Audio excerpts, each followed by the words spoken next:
Good morning. It's another Friday video time. Oh my gosh, it's Friday morning. It is Friday morning. It's daylight saving. You know, it's the end of daylight savings time. No, this week? This week, Sunday, you turn your clock. Fall. You just took my energy from up here to down here. Fall back. No, we can eat an hour.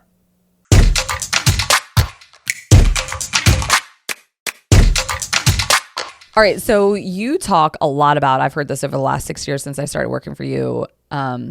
You use it in training and coaching and just daily conversations for making points. But you talk a lot about the 4 agreements. Oh, yeah.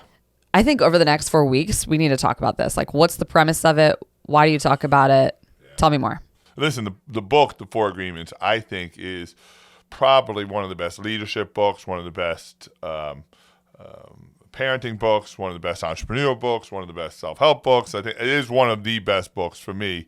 It's on my Mount Rushmore of books. If you take your top 4 or 5 best books of all time, The 4 Agreements is there. And it's a very simple concept, but it's really, really impactful in how it changes your life. And for salespeople, I think it's actually the best sales book ever, too.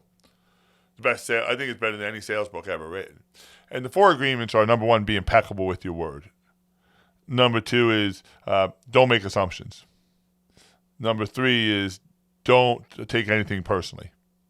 And number 4 is always do your best. And those seem like a very simple concept. Don't make assumptions. Don't take things personally. Always do your best. Right? These are very common things. Man, they are really hard to put into practice. So number 1 is to be impeccable with your word. And in sales, in life, this is really the most important. In sales, if you think about being impeccable with your word, it takes on a whole different meaning. So first, be impeccable with the words that you use to yourself. What are you saying to yourself? And in this market right now, you have to be impeccable with your word if you're a sales, if you're anybody, but definitely if you're a sales professional, because the words you use to yourself, the words you say to yourself will dictate your feelings and your emotions will dictate your behaviors. So if I believe nobody's going to buy in this interest rate, if I believe nobody's going to buy based on the election, nobody's going to buy until the election's over. Nobody's like, well, that's not being impeccable with my word, which changes my emotion. I feel defeated before a customer even walks in. I lose. And what's that narrative that people are telling themselves before a customer comes in? What are they telling themselves when they wake up in the morning? What words are you using with yourself? So be impeccable with your word with yourself is 1. Number 2 is be impeccable with your words with customers. What are you saying to customers? In that meet and greet, what are the words you're using in that meet and greet? Are you conveying urgency?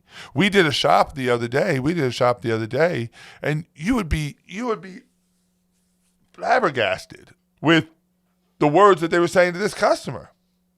They were saying, yeah, most people don't think it's a good time to buy right now. Most people are waiting till the election's over. What we believe is when interest rates come down to 5.85%, that's when a lot of people, they're saying this to a potential prospect. They think they're just having a conversation, but they're planting seeds of doubt into that customer's mind. And are your words planting seeds of doubt or seeds of prosperity in the customer's mind? Are they planting seeds of passiveness, or are they planting seeds of urgency?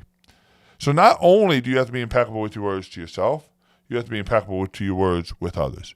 You have to be impeccable with your words to your leaders. You have to be impeccable with your words. If you are impeccable with your words, it changes your emotion, which changes your behaviors, which changes your results. So lesson number 1 this week is think about what are the words that you're saying to yourself. What are the words that you're saying to your customer? If you had a tape recorder, and you were to record a conversation with your customers, and you couldn't see anything, you just had to listen to the recording, would we know who is leading the sale? Would we know would that buyer feel urgent to want to buy? Would they feel certainty that now's a good time to buy? So lesson number 1 this week, just think about the words you're using with yourself and with others. Does it convey what you're trying to achieve? Does it convey the life you're trying to achieve for yourself and the life you're trying to help others achieve for themselves?